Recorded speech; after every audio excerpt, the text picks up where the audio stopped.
Hi, Abraham. It's great to be with you. I'm not surprised to be in the hot seat. And this is what I want to talk about, is because I love the way that I haven't necessarily heard of the step 5 or embraced it or fully integrated it.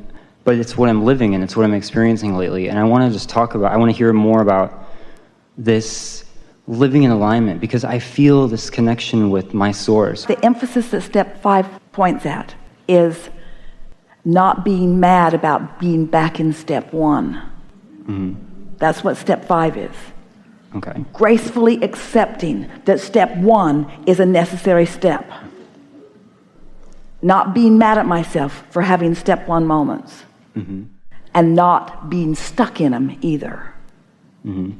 And I feel like that's what enlightenment is. I guess I'm here to ask and clarify.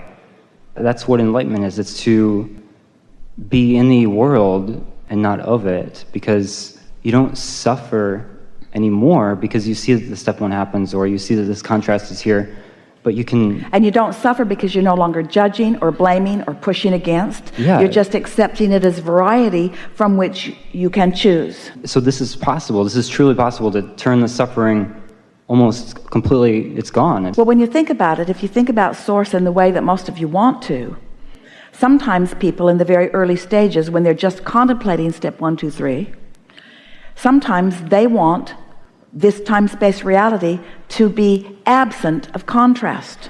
Why isn't there only good stuff for us, Abraham? If we are pure positive energy when we come, as you say we are, then why would we have to endure contrast? And we say, isn't it interesting that which you want to call source knows the value of the contrast, and that you all knew it too, enough to be willing to come to participate in it. So you must have been in step 5 when you made the decision to come. What do you think? I think so. You weren't worried about it. Yeah. When you got here, you started to get worried about it. Mm-hmm. And then you've been here and you've stopped being worried about it. And so don't worry about it. Don't worry about it. And so I think one of my recent realizations, and I just like more clarity, is that when I feel good, it's like I am God, becoming God here, becoming source. Jerry always wanted to put on the spine of the books, self-help from total self. Uh-huh. Because that's what you're talking about. And when you are tuned into that, you are that. You know that. That's what that sureness is, and that enveloping sense of well-being. Yes. Yeah, I was walking on the path the other day, and I was beating up on myself for not being productive. Sometimes happens. And then I that's why we stopped. said, do only 20% of what you've been doing. Yeah. Do only 20% of what you've been doing. Employers hate this part of the seminar. Yeah. Do only 20% of what you've been doing. Mm-hmm. And use the other for tending to alignment. Mm-hmm. And so I guess when I stopped, and I was in nature, and it was beautiful, so I just kind of accepted this moment for what it was completely, and looked at all these positive aspects. And I felt like I stopped, and I started walking back, and I had this just like sources like there, and it was like everything is okay, and it was so perfect because source wasn't worried about anything, and they're just like, I became well-being itself. It was. What were your words to yourself? You were beating up on yourself for not being productive? In a way, yeah. What could be more productive than alignment? That's really the point you were making to yourself right then. And that's really the point that you made and acknowledged and aligned with. What could be more productive?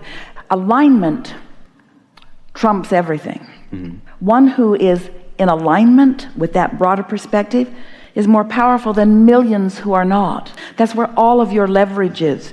Everything else is just going through motions. But that's where all of your leverage is.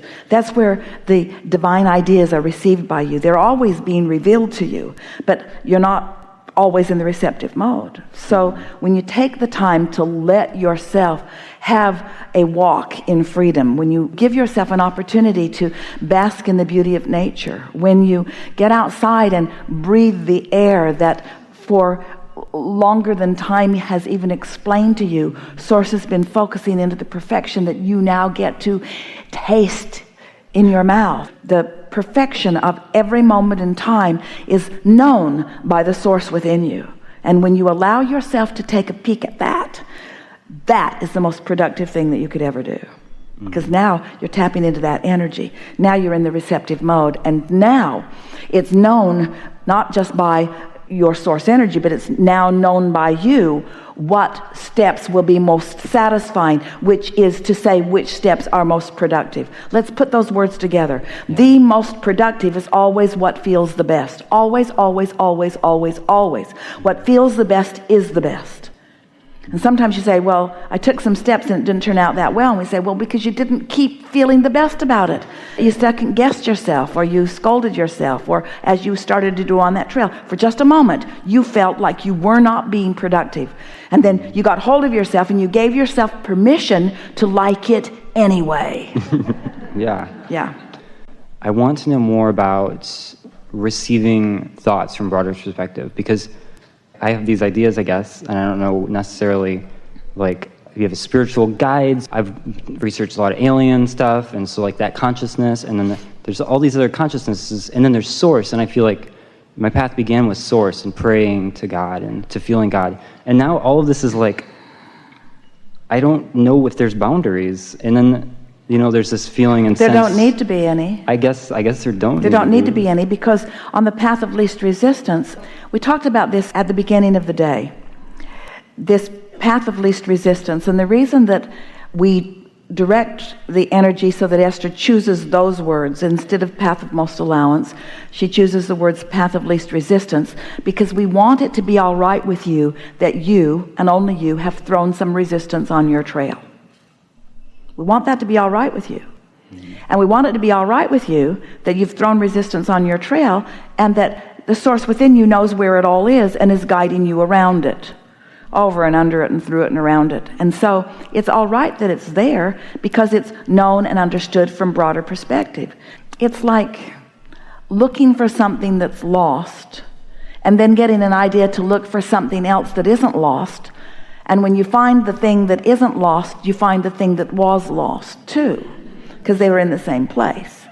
But if you were looking for the thing that was lost, you wouldn't have been able to find it, because your belief that it was lost was keeping you from the impulse that would lead you to it.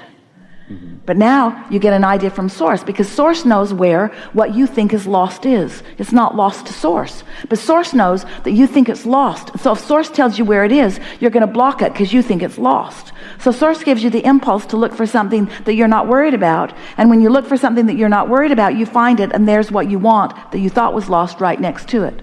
We're going to keep saying that to you until you really hear it. In other words, do you get that? And so that's what that path of least resistance is. The path of least resistance means source knows who you are and loves you.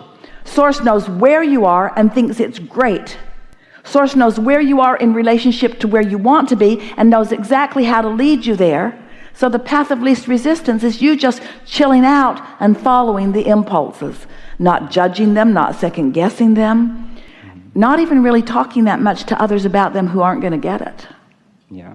Just follow your impulse for the pleasure that is ready for you. Yeah. And so maybe I'm looking for a definition of source, or narrowing it down too much. Like, I know there's all these non-physical guides helping us in every moment.